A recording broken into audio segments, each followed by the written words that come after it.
Let me introduce my friend, Meek. He sat at his computer, tongue licking his upper and lower lips in anticipation. A long-nailed, fat and grimy index finger clicked on the mouse at a dizzying pace. An observer might have thought there was an insane miniature tap dancer somewhere underneath the piles of filth that surrounded the man. However, no tap dancer could effectively practice their talent in this cramped and deplorable dwelling. The apartment smelled old food, old clothes, old sweat and old urine. Older keepsakes from a time when Meek was a different man than the behemoth sitting behind the computer now, peeked through the places where the trash didn't take over.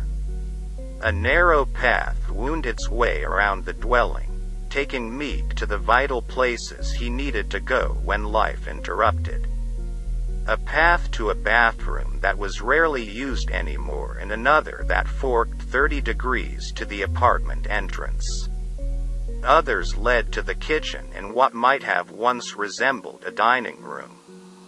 Another path ended abruptly in front of the bedroom's entrance, a ramp of filth almost reaching the smoke alarm above the doorframe. The high amount of detritus that formed those paths were monuments showing the sloth of the recent past, an involuntary story from the ground up. Most of the bottoms of them were newspapers he used, back when caring seemed to still be second nature, to soak up the vomit and spilled beer. After the insulating layers of refuse began to accumulate above them, however, the carpet became passé to his thoughts. An empty and flattened tampon box, whose corner jutted out from one of the disgusting hillocks near his computer, caught the corner of his eye.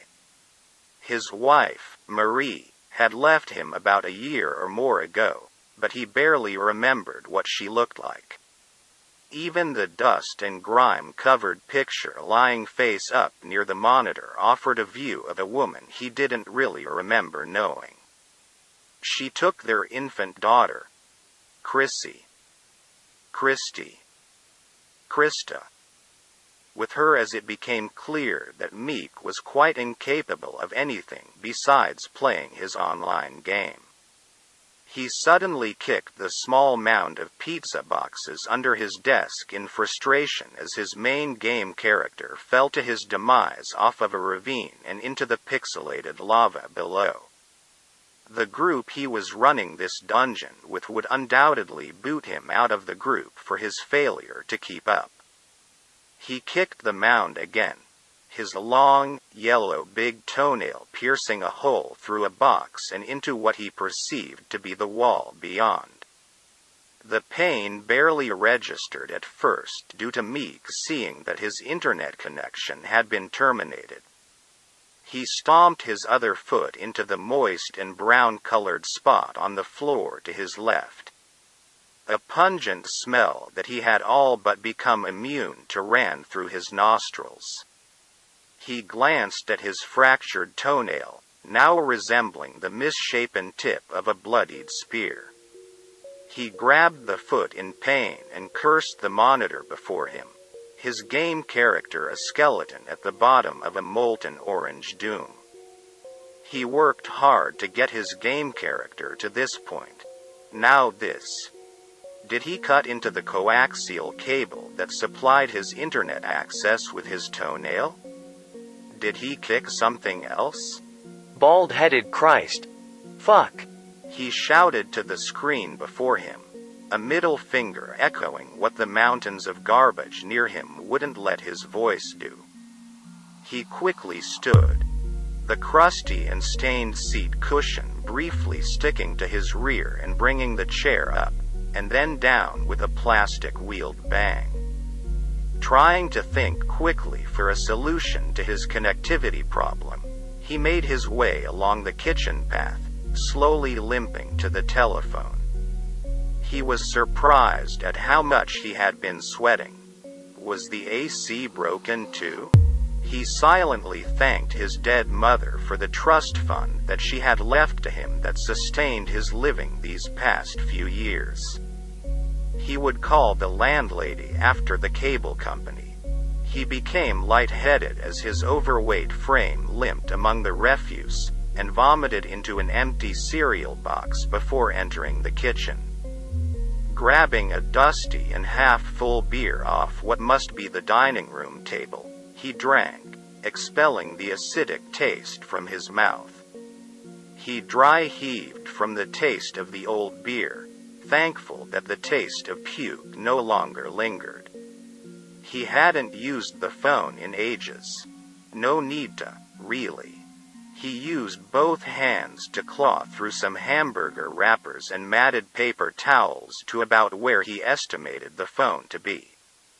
Several cockroaches scampered away at his touch, their surreptitious duties temporarily put on hiatus. He was correct in his assumption of where the phone should be. He was incorrect by thinking the phone was still there, however.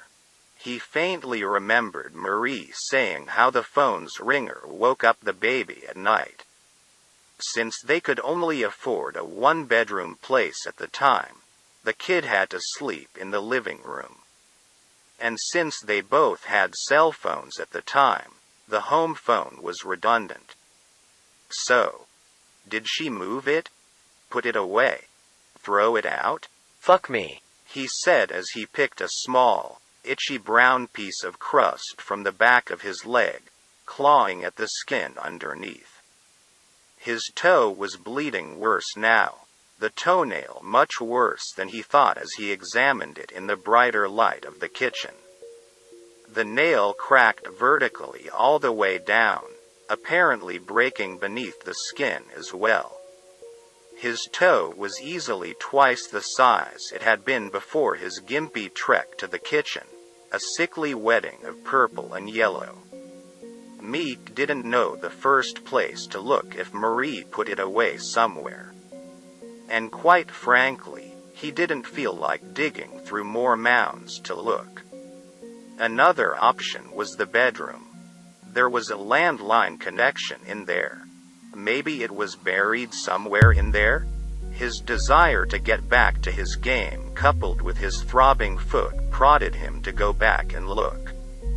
He wobbled along the bedroom path straight down the hallway, the carpet he trod on making sickening wet sounds. He paused for a glance into the bathroom he stopped using months ago. A brown conical shape of a solid brown and green substance protruded from the grimy toilet. He could see several flies tending to their young among the shape, buzzing with parental defense as they sensed Meek's presence. Matted balls of toilet paper stood knee-high, occasionally broken by the mouths of empty beer bottles. The bottle tops almost looked like brown mouths drowning in a sea of disgust. Smears and handprints of a darker color lined the tiled walls.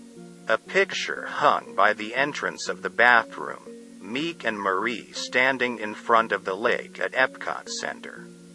The baby was nestled in Meek's arms, the peaceful shroud of sleep evident on her face as her happy father kissed her forehead.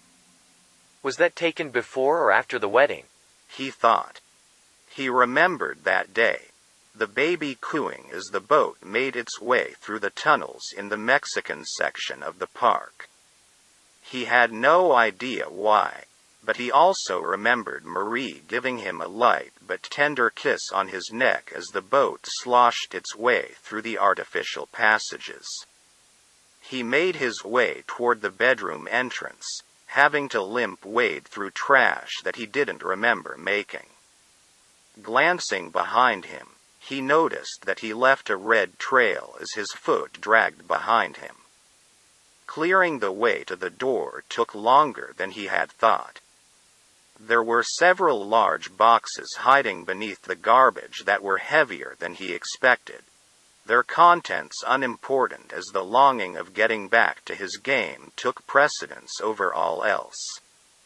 They were stacked high as well, almost reaching where the door met the frame. Throwing the last box behind him down the hallway with a grunt, he grabbed the doorknob and tried to open the bedroom door. It was locked. After several minutes of determination, a few pulls from his obese frame, and many curses of frustration, the door gave way, splintering the frame and showering Meek's forearm with wooden debris. The room was dark, cool, and surprisingly clean. The light shone from the hallway behind him, exposing the motes of dust that chaotically danced at the door being thrust open. Had he really not come in here at all over that year or two? The carpet was the perfect beige it was when his family moved in a few years ago. The pictures that Marie picked out still hung around the room, Parisian beatnik monstrosities that Meek still gave a disdainful glance to. She insisted that since there were no windows in the room, she would make it as sunny as possible. The bed was made as well, the dark brown comforter looking eerily the same color as the putrescent contents of the bathroom he glanced at minutes before. The phone was on the nightstand on the side that Meek used to sleep on during cheerier times. With a sigh of relief that any heroin user could relate to after finally getting a reclusive fix, he limped over to the phone. One foot left a bloody streak and the other left brown footprints on the unmarked carpet. Sitting down on the bed, he picked up the phone's receiver and started to dial when he noticed the square-shaped thing in the corner. Since he didn't think to turn the light on when he came in, and the hallway's light didn't reach the corner, he couldn't make out what it was. He gave his toe a rub, hand coming back bloody, and winced in pain as the dread of realization crept up on him. There was no dial tone. This could mean only one thing. Marie had cancelled the service at some point without telling him. Or more likely, he didn't pay the bill after she left. He couldn't remember. Grabbing the phone in frustration, he threw it in the direction of the square-shaped thing, cursing. He was getting very light-headed now, the coolness of the room doing little to alleviate the sweat drenching his balding, fleshy head. He stood and hobbled over to the square thing in the corner. As he came up beside it, he grabbed the edge of it and winced in pain, his foot feeling as if it was on fire.